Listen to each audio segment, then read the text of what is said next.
Hello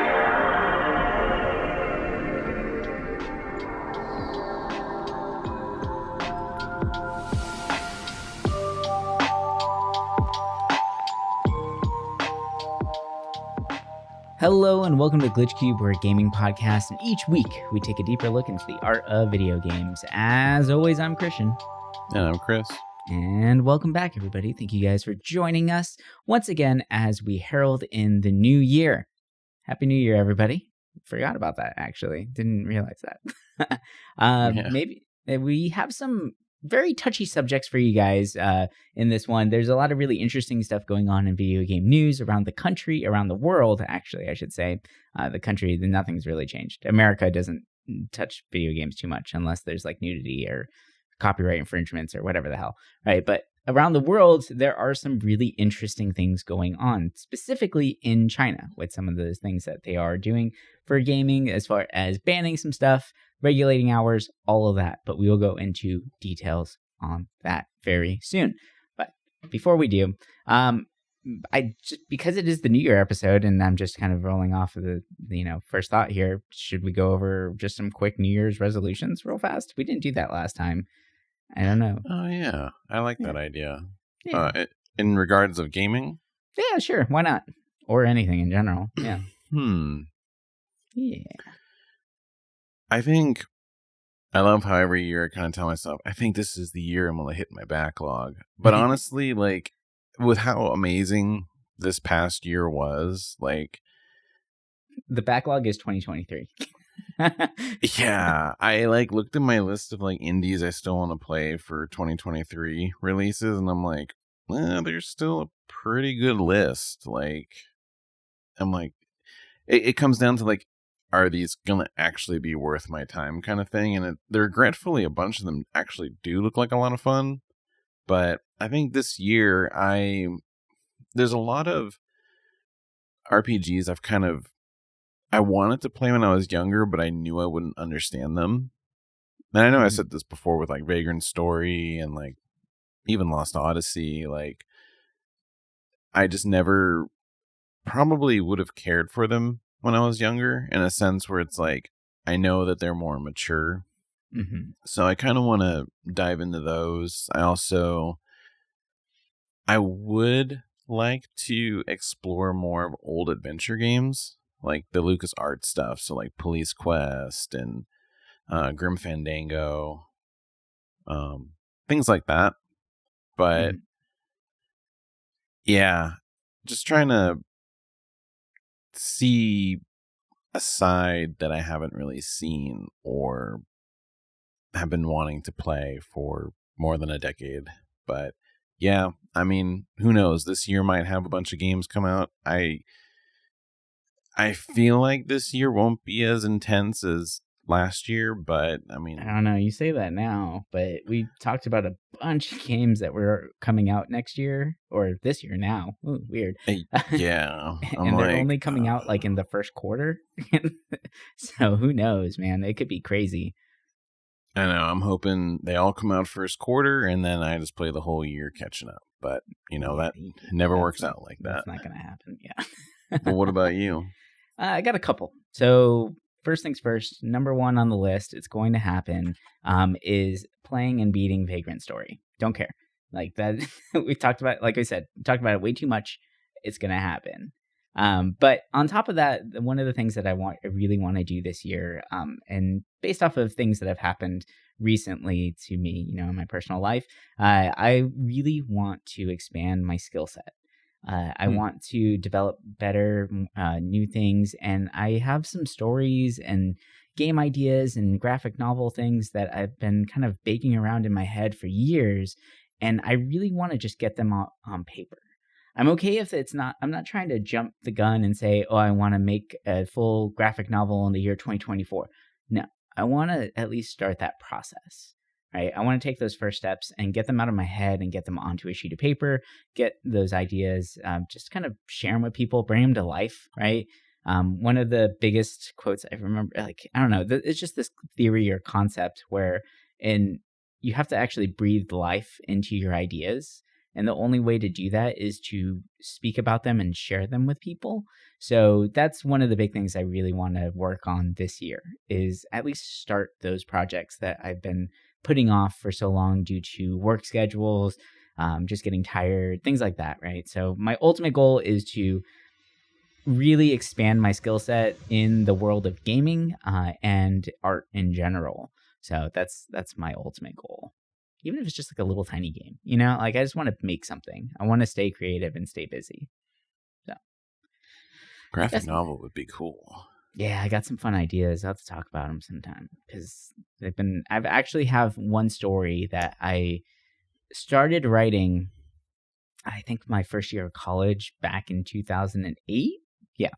So it's been baking around in my head, and I've never been able to forget it for this long. And to me, that makes it seem like maybe this is an idea that has legs. If for almost 20 years it's been rattling around in my brain, then it must be important to me. So maybe I should put it out there. Who knows? And actually, one of the game ideas that I've had that we've talked about before, the one with the masks and everything, I actually was thinking about it yesterday because I've been binge watching Yu Yu Hakusho again. Nice. Yeah. After the live action release on Netflix, which was actually really good. I really enjoyed it. It sparked my love for that show and reminded me how much I really enjoyed it. I've been binge watching that like crazy, and it's like, what if a game is not the right direction for that story? What if a comic, graphic novel, animation, whatever it may be, is the better path for that? Or what if it's just another path for it, right? I mean, look at Arcane visual novel and all that stuff. That would be pretty cool too, right? Like, I think it would be, I don't know. I just want to get it out there. I want to really like flesh out exactly what does this world look like. What do these players play like? What are these characters? Who are they? Right, like that kind of stuff. So I'm really trying to push forward with that one and do that. But everyone should go out there and rewatch Yu Yu Hakusho, the anime. Like if you're a big fan of it, like if you're a fan of Dragon Ball Z and all that stuff, Yu Yu Hakusho is that, but with way less filler, in my opinion. And the fight scenes are dope. Like they're super cool. And it is very much like the graphic version of Dragon Ball Z that we did not see back in the day. And Yusuke is a complete shithead in the show, and I actually really like it. He's so mean. It's crazy. Like he'll just go up and start cursing people out, and it's like they didn't do anything, man. Like you're supposed to be the main character with this. Everyone has all their faith behind you, and you're telling people to shut up and like cursing them out and all. Like I don't know, there's just something pretty funny about it. And I think watching it now instead of watching it back when it was like on Toonami or whatever, when it was edited, that's where I watched it. Yeah. Now seeing like the unedited original content of it, I was like, oh my god, like this is a very adult anime and I really love it. So yeah, check it out, it's fun. But anyway, I need to rewatch it now. It's so good. I just finished the Dark Tournament arc again. Oh man, and that fight with Toguro, whew, that was good. There's so much. What's amazing about that is that there's so much feel. Like there's the drama, there's the action, that you actually care about these characters. There's character growth that doesn't take forever, right? And you look at the episodes of like Dragon Ball Z where Goku charges up the Spirit Bomb, or how many episodes did it take for him to go Super Saiyan, right? Like it's insane. And then you watch Yu Yu Hakusho where you have like this badass, amazing fight, and it's only one episode long, and it's all you need. But it feels like everything's actually like in real time there, where one character might say, oh, I can only do this for 15 minutes, and you watch the anime for 15 minutes, and then they're out of it. But the entire time is just action, action, action. So it's actually really cool. I do really appreciate that. But anyway, that's anime spiel run on. And maybe we can do a fun little episode of just randomness one of these days. Maybe we'll do that. And we'll just kind of discuss all the things that we just enjoy in life. Yeah, that sounds nice. But let's get into today's topic. So in the news lately, I mean, there's been a lot of things going on in the news as far as what's going on with gaming. There's a lot of changes that have been happening. I know Unity was definitely a part of the headlines for a very long time for very good reasons. They are trying to backtrack on what they originally did, and they The fees aren't as bad anymore, and apparently you actually have to pay Unreal out more based on the new versions of what Unity is trying to do for their platform, which is nice, but they did piss off a lot of people in the process. Now, there's something else that has completely taken over the headlines as far as video game news goes, and that is China's banning of video games recently, or a soft ban, I would have to say, right? They are trying to curb the amount of time that people are playing video games to a very, very small amount. And the types of games that are going to be allowed in China are going to be changed completely. So the new, like the top games, like the ones that have millions and millions of players on a daily basis, are mostly games that have a daily login bonus, right? Or a seasonal pass, right? Where you feel obligated to have to come back to the game every single day, or else you might have that fear of missing something, right?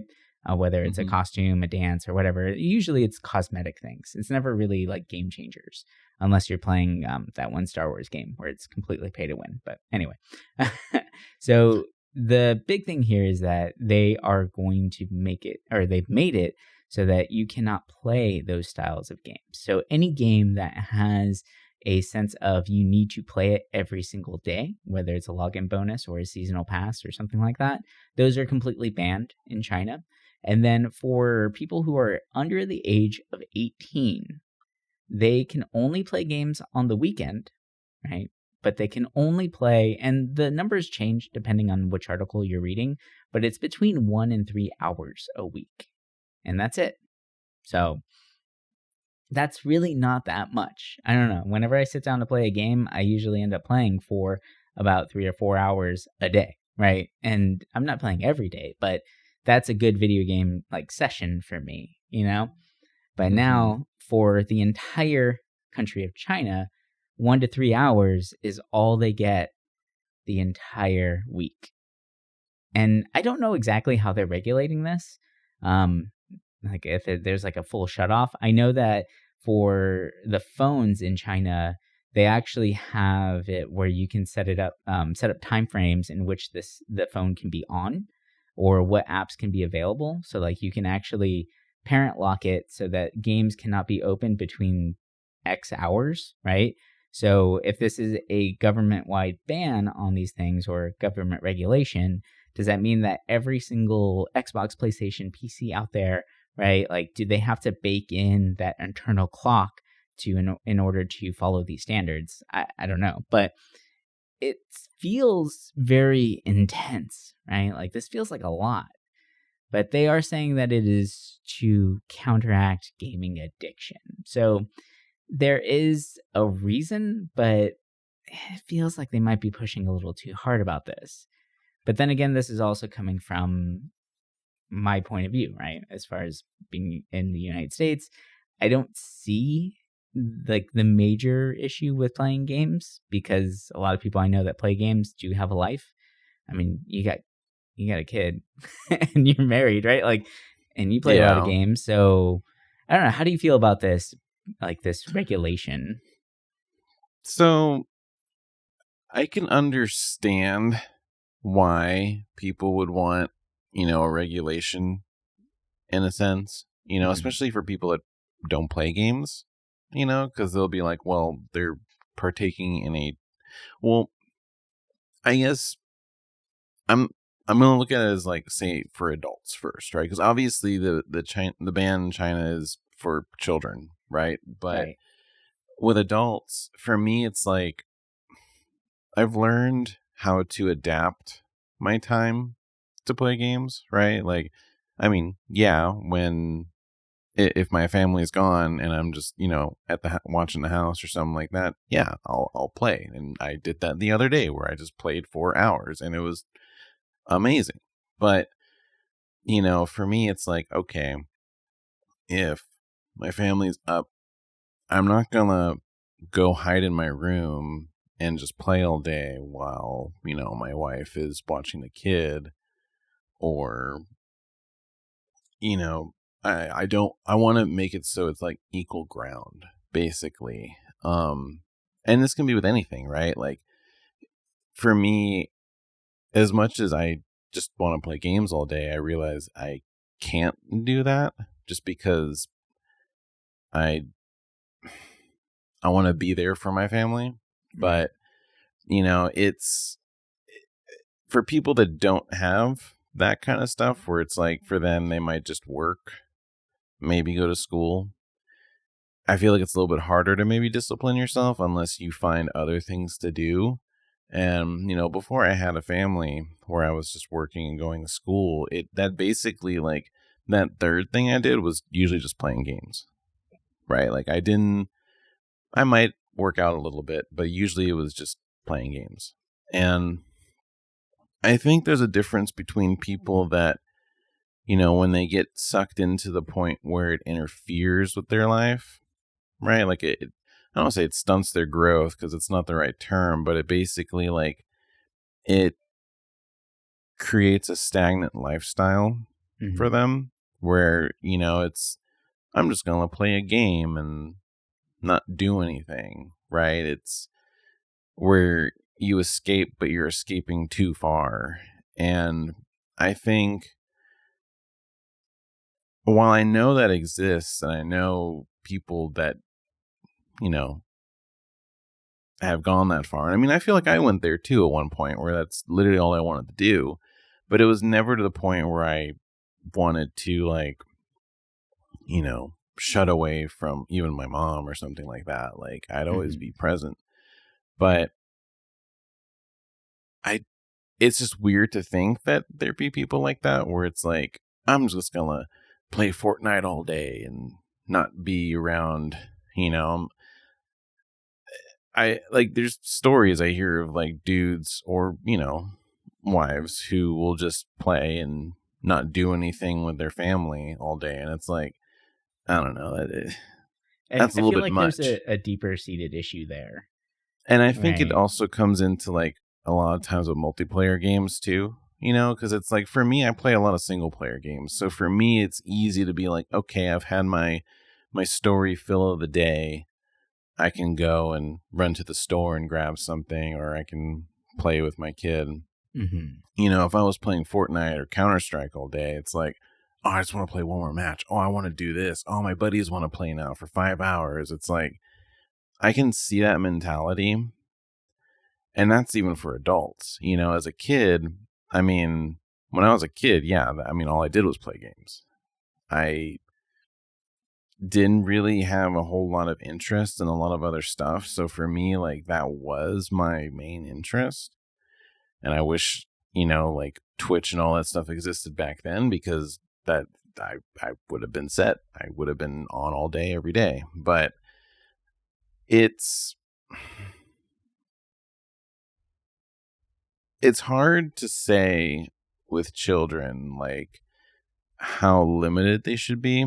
I think it definitely comes into the age groups as well because a lot of people will say, "Oh, it'll, stunt their growth. It'll, they won't want to do anything else." And when I look at it from like say my personal experience, I'm like, how does that happen? Like I played games all the time as a kid, but I was just fine. Right. But nowadays I go to the library and I see 5 kids jump in and being loud at a computer and they're watching their buddies play some like jump challenge on freaking Roblox. And I'm Yeah. like, really? In a library? Like, I mean, yeah, I played tower defense games in the library, but like, Mine was Pocket Tanks. yeah, it's like for me, I'm like, I don't know. It is weird because I can see it. Like when I'm at work, I'll see kids who are, you know, on their phone and they're playing. They're not playing Roblox or Fortnite because obviously they're not on the internet. But it's like they're playing something, and it is kind of weird to see kids being that connected, right? Because back in the day, we had a Game Boy, Yeah. and even then, it's like, well, I'm not going to lug it around everywhere. No, and So you we had were to somewhat any like disconnected. crazy thing that you found, you had to actually physically go to your friend's house right? You had to go outside and discuss it with them. But I don't know, like whenever I talked about, let's say, Pokemon with my friends or traded stuff, we still went outside and did stuff too. We just might come back and whenever the lights are out or it's getting dark or we're tired and we come back and play some video games together, right? Like it never felt like it was how it is nowadays, where that's like that could be the entire activity completely, right? And you don't even need to be with your friend to actually interact with them anymore. I just need Yeah, like internet. most kids are just in their Discord chats half the time. It's or an equivalent, right? Mm-hmm. But I think too, especially like I feel like esports isn't as big as it was maybe like 2 years ago. Mm-hmm. Because I remember like right after the pandemic, like esports just blew up. At least in this country, right? Like in Europe, it was kind of big already because of Counter-Strike and stuff like that. But I felt like every kid thought that they wanted to be an esport player, right? Because they're spending all these hours playing Fortnite. And I think that gave a lot of kids like that mentality of it's okay to play this game because I'm going to be professional one day and I'm just going to keep playing. And while that's good, I mean, if you're actually going to commit yourself to wanting to be an esport player because there's money in it, that's fine. But Right. most aren't. No, you have And to treat it like practice, like you're actually training. That's the thing. That's the difference that a exactly. lot of people don't see. And I saw that in kids that were jumping into like esports programs. They Mm-hmm. admittedly said, oh, I thought we were just going to play in here. It's like, no, that's not what you signed up for, bud. Like, we're actually going through drills. We're learning hitboxes. We're learning how to right? Like, you have to practice. You have to do these things. And it's just like any other sport or skill. So I think that there's a false illusion nowadays. And it's funny coming from me, right? Like, because that was my profession for a while. But Mm-hmm. there's this false idea that,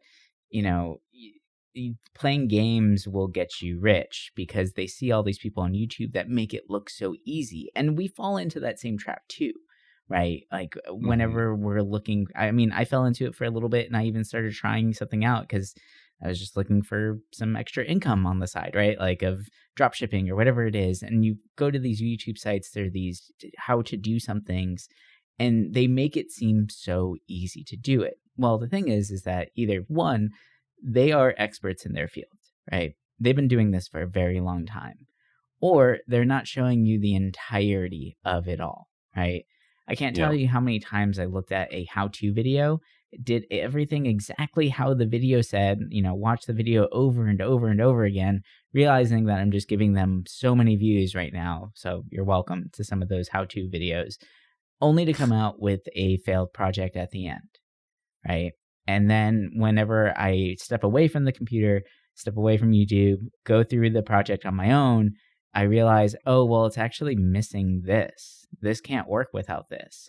And you look at the final schematic or final pictures of the things, it actually has the missing item, but the video doesn't show putting that there, right? Like there's a lot of that going on, and it could be because they're looking to get more views or what people don't understand, right? Boost their channel. Mm-hmm. Makes sense, right? But to me, that is just creating this false sense of ease, of how easy this stuff is, no matter what it's work, right? Like you have to be able to put the time into these things, like the same thing with this podcast, right? Like this takes time.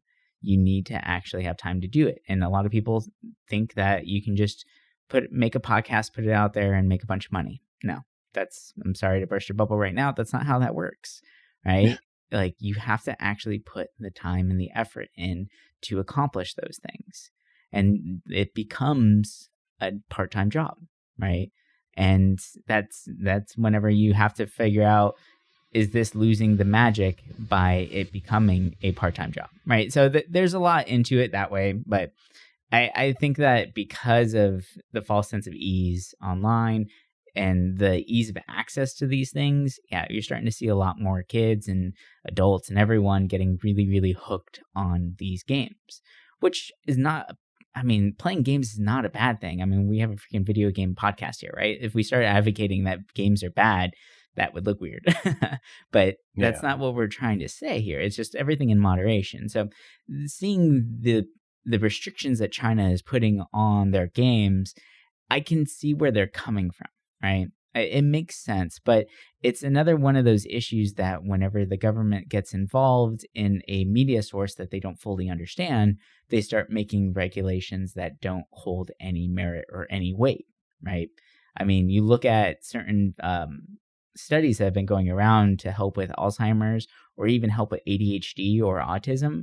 They're actually prescribing video game time because it helps, right? So it's a very interesting idea that in certain areas, like it doesn't feel like they're taking in all the information and making an educated choice based off of that, right? They're just doing what they feel is best for their country at the time, which you can't blame them, right? They have their own way of running things, and America is very different, right? If you look at a ban list of games from countries, ours is the shortest. We don't actually have any 100% like banned games, I don't think. We have games that have been completely recalled and things like that, but for the most part, due to freedom of speech, we're allowed to have any kind of game out there and play anything that we want to play. So it's just it's a different mindset. It's a different way of approaching things and a different way of looking at it. And, I feel like the biggest thing here to really dive into is, I mean, everything's good in moderation, right? And playing games all the time is okay if you can do that, right? Like if you happen to have a day off and you're home alone all day, cool, why not? Hop online, play some games, have some fun. But if you have a wife at home, maybe turn the games off, right? Have that conversation with her. Be present in your own life. Don't let it completely absorb everything that you're doing, right? I think that's the biggest thing. And maybe that is what China's ultimate goal is here, but I seriously doubt that. I think that they're just trying to regulate everyone as much as possible.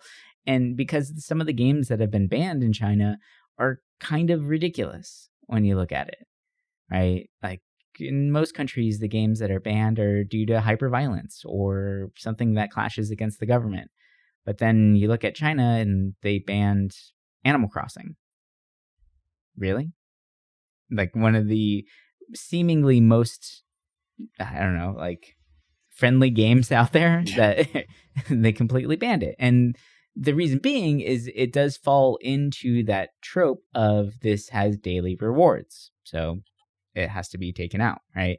But I know that there's more things going on behind the scenes with that. It is not just because of that. It just happens to fall under that blanket and they got damn lucky with that one, right? So it's an interesting conversation to have with this, and there's no right or wrong answer.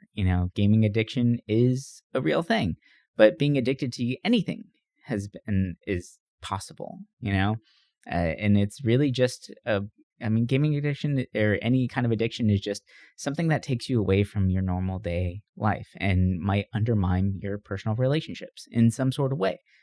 That's an addiction. I mean, this is nothing new. We've seen gaming addiction for years and years and years, right? I mean, in 1982 alone, there was psychiatrists that actually did a study on Space Invaders.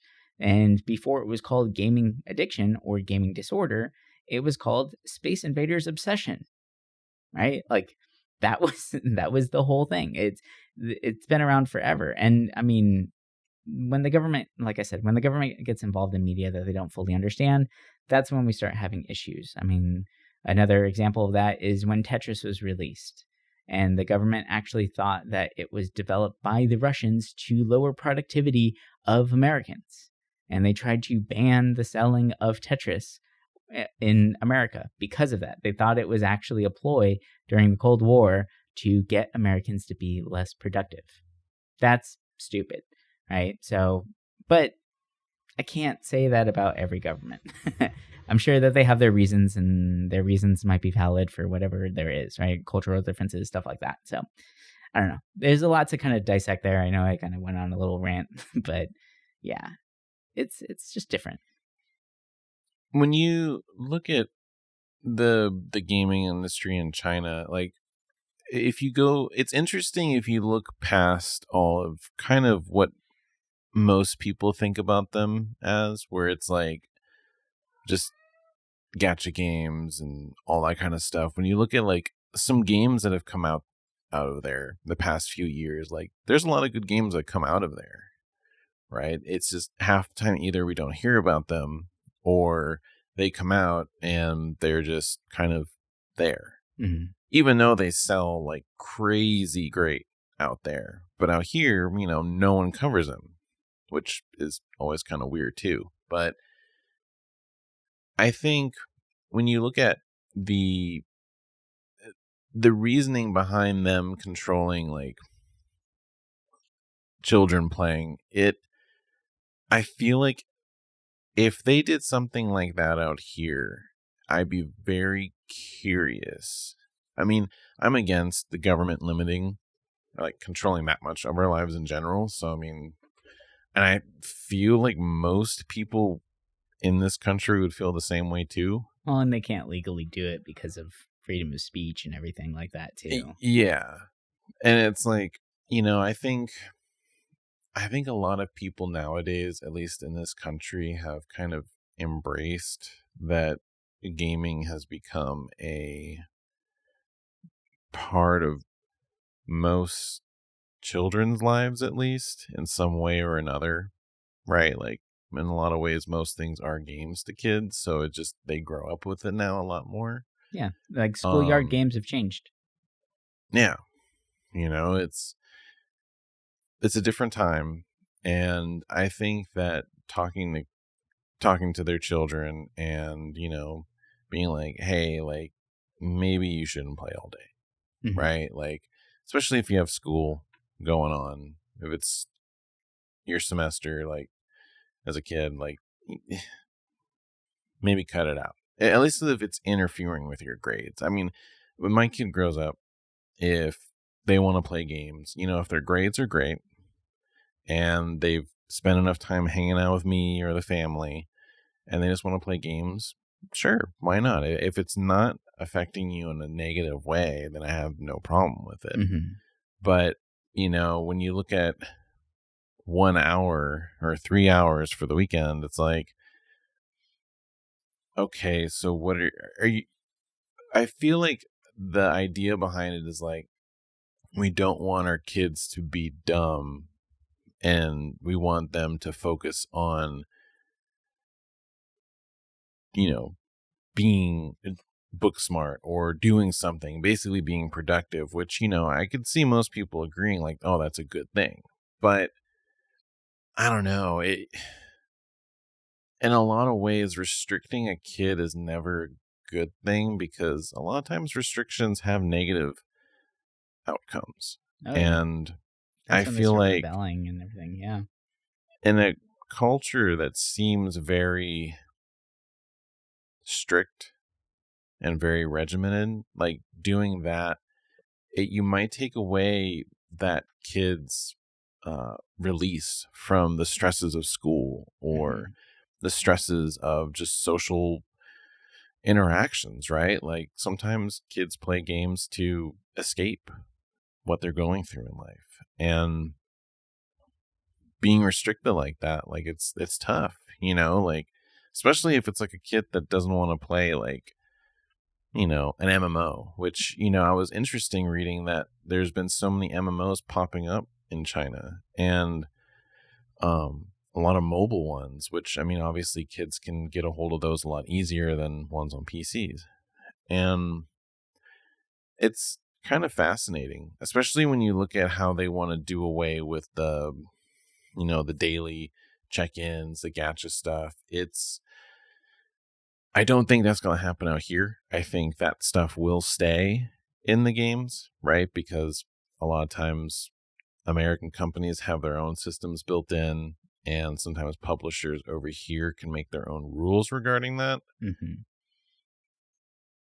But I don't know. I think that is a step in the right direction because, yeah, you're almost keeping people too engaged in your games. And I've personally have known people who play mobile games every day for at least 3 or 4 hours. And it's like, I mean, yeah, I could say the same that, oh, I play games for 3 or 4 hours a day, at night. But it's kind of different when you're on your phone and you're like out and you're playing. Yeah. And it's just, I don't know, it's kind of different. Like I don't want to sound like I'm old because I'm like totally down with playing stuff, but it's like, I don't know, it's kind of weird when it comes to like a younger generation nowadays because I know the culture in gaming is different because we didn't have this weird play anywhere as easy as it is now. Right. But yeah, when you look at like game bannings, it's like it's interesting when you look at the rest of the world, and it really goes to show like, oh yeah, America really is all about sex and violence. And you look at like so many other countries that ban games with like sexual imagery, that makes sense, right? Mm-hmm. Like I can understand that. And a lot of them, it's with the violent stuff, it's interesting. And I understand places banning games that might portray their country as bad, right? Or in a negative way. Or it goes against And religious morals, right? That are yeah, predominant. That makes that's a sense. big thing too, is the whole religious side of it.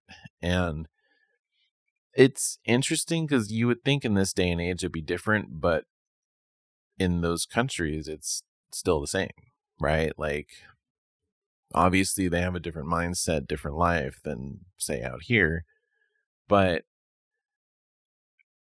it's always fascinating. I don't know. It's looking at the list of games, like a lot of them I can understand why, and some of them I'm like, And it makes sense when you have games like, say, Animal Crossing, where you can just upload any image Mm-hmm. that you want with your designs. Because, yeah, people are going to do political stuff. And, people did that kind of stuff out here. But because freedom of speech, like, no one's going to care if don't like Biden or don't like Trump. Like, it's just in the game, right? Mm-hmm. People will post that image on social media and they'll either get praised or blasted. And it's like, it's no big deal. And I don't know. I feel like, to me, putting restrictions on stuff like that, it's just kind of like, if people really want to play something, they're going to find a way. Yeah. And as someone who has quite a few, I wouldn't say friends, but people I talk to from other countries, a lot of those countries that have like a huge list of banned games, they usually end up just pirating games anyway because games are too expensive in their country. So they find a way to play them anyway. And I think that's always what's kind of interesting, is like, yeah, you can take stuff away, but people are just going to find a way. Mm-hmm. Might be a little different with, restricting time because they can track IP and online activity. But when it comes to like banned stuff, it's pretty easy to get around that anywhere. Yeah. I mean, nowadays, yeah, 100%. There's so Yeah. many different things, or there's so much different like software programs, all that stuff out there that makes it readily accessible for anyone. So I think the big issue here is, like, okay, so the Chinese stuff is targeting youth, right? 18 and under. Mm-hmm. So, and that's a big concern for a lot of parents, as well as, should my child be playing video games? And I think that there needs to be a different type of conversation about this. And really, the big thing is, if they're interested in video games, maybe you can start redirecting them to something else. Because I know that with like me playing so many games and just really enjoying my time with them, spending a lot of time playing video games when I was younger, I ended up getting a massive, like, major curiosity on how games are actually made. And then I had to find out myself on, game design stuff. I had to do my own research, look into it, and start finding that kind of information out now. It would be kind of cool to see if, like, game developers, whenever they released a game, they kind of maybe supplemented the material with more of game design topics rather than just gameplay topics. started that Mm. dialogue with the youth and their audience themselves, got people more interested in what makes the game tick, what kind of jobs are available in that. And I think that might be an important conversation for parents to have with their kids if they are afraid that their child is spending too much time playing video games. Maybe try and redirect that excitement into making their own games, or hosting their own tournaments, or other assets like that, or game management stuff. There's so many different fields in game development that that excitement can be converted to. So I think that maybe that might be a better solution to this, instead of banning time and restricting it to a level in which you're now taking away, like you said, you're taking away that child's escape from school, their way of dealing with stress, all those kind of things. Maybe rewarding that with doing some research of your own as a parent, and looking into maybe expressing how exciting it is to make your own stuff, because there's so much software out there that is readily available. It's free, it's easy to use, it's easy to learn, all that kind of stuff. And they can not just play games, but they can still play, but make games at the same time. And I think that is a very interesting way of going about it. It's something completely different. Now they're not just playing random games online. They're not just playing with random people. They're not listening to that toxic behavior out there. They're playing a game that they made with their own hands, right? They're playing a game that came out of their own head, their own ideas. And that, I think, is very interesting. I mean, growing up, my biggest thing with my family was we drew a lot, right? We were creative. We made things. Like, that was just how we got our creativity out there. And if I was growing up nowadays, knowing about all of these resources that are available to making games, I feel like I would have started making games at a very young age.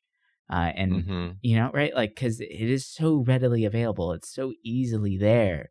And there's even games coming out about making games. I mean, look at, Mario Maker and stuff like that, right? Like, that game is about making games. That's it, right? It's teaching you basic mechanics and how to properly lay out a level, and like, that's an important skill to learn when it comes to game design. So I think that, like, the conversation needs to shift into that area.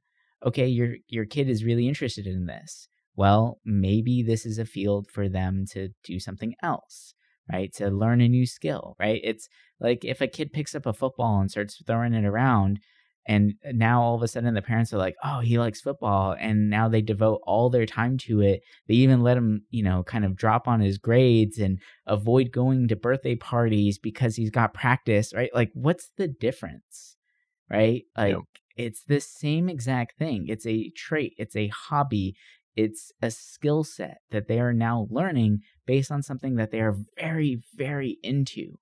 They're very excited about. And sure, like, what you mentioned it too. Like, if their grades start dropping, and if you want to pull video games off the table, do that. That's fine, because guess what? If they're in a sport, when I was wrestling, if my grades dropped, I didn't get to wrestle. Right? It's the same exact concept. We just need to imply, or like, put those ideas on gaming too for the kids. It doesn't have to be just that all the time. You can feed them information about other aspects of it. And if their kid just really isn't into game design, really doesn't care how the game ticks, there's a different avenue to reach out to towards that, right? Maybe they just really like the competitive environment of it. And maybe you need to find a competitive sport that gets that same rush for your kid, if you really want them to get away from the screen and go outside and do something different. Right? Maybe that T-ball tournament isn't doing it for them. They need something a little bit more faster paced, or more strategy, or right, or maybe they really enjoy having a team behind them, but being the one like, being able to carry the weight. Well, track and field is that way, right? Wrestling's that way. You have a team behind you, but you're the one on the mat, right? Like, there's a whole different way of looking at this, and approaching this quote unquote problem of over gaming, and turning it into something positive, making it a learning experience. And I think that's the the biggest thing from reading all these articles and looking at this and, uh, my job experiences and all that, like everything that I went through was, how do you turn this into a positive experience? How do you make this something that is going to benefit them in the future, in the long run, whether it's in gaming or not? There is a way to go around this, right? Like, I can't tell you how many times I've had kids come into esports to then find out that 3D design is their thing and they love making animations and they want to learn how to do that through and through. Are they going to stick with it? I don't know, right? But it's something, it's teaching them a skill set right now. So there's a lot of different ways to approach this problem. And I think just like telling someone that they can't do their release for more than 1 to 3 hours a week is kind of insane, right? You tell a runner that they're only allowed to run 1 hour a week, like, that sucks, right? Like, or what about their mental health? What about their release? Like, they're just because it's running and not gaming, it's that false sense of being antisocial, even though you're in a social environment in the gaming community, right? It's a tough one. I mean, and I get the misconceptions of it, but it all stems from a misunderstanding and not creating or starting that conversation with people who have been playing games their whole lives, who are in this, who love this stuff, right? And you can have a very fulfilling life and still love video games, right? We both have people in our lives, right? You have a whole family.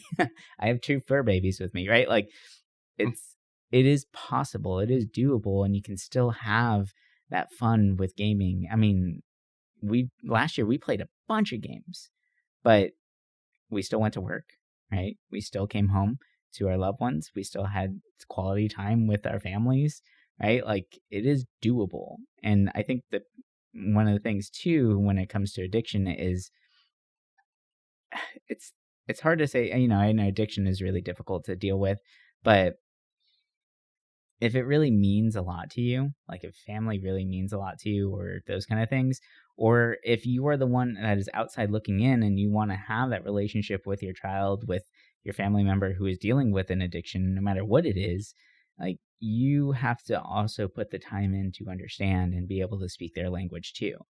It's not just about them kicking the habit. You have to educate yourself on what this habit is and why is it that they are so into this? Why is it grabbing them so much? And maybe you can help them find alternatives or a way to regulate.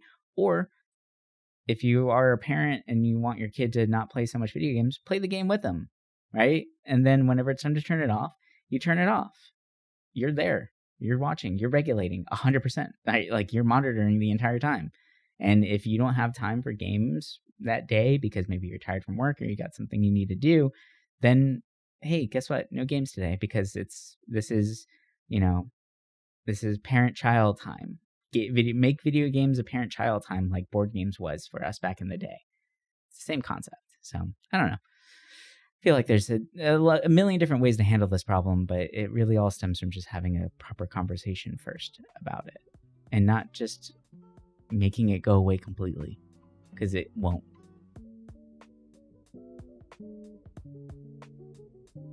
All right, well, that's going to do it for us this week. Hope you guys have enjoyed this little conversation here. And, addiction is real. So if you need help out there, reach out, right? We've done an episode on gaming addiction before, but this is coming at it from a completely different standpoint of government regulations now, which is crazy to think about. But if you need help, reach out. And if you don't feel like you have anybody in your life that you can reach out to or anyone that understands you, I guarantee there are people in your family that do understand you. It's just starting that conversation. But if you feel more comfortable and you want to talk to one of us, hey, we're on Discord and we have our own channel. So join us, have a conversation with us, and let's have some fun. But anyway, we'll talk to you guys next week with some more games and topics and all that crazy stuff in between. But until then, bye for now.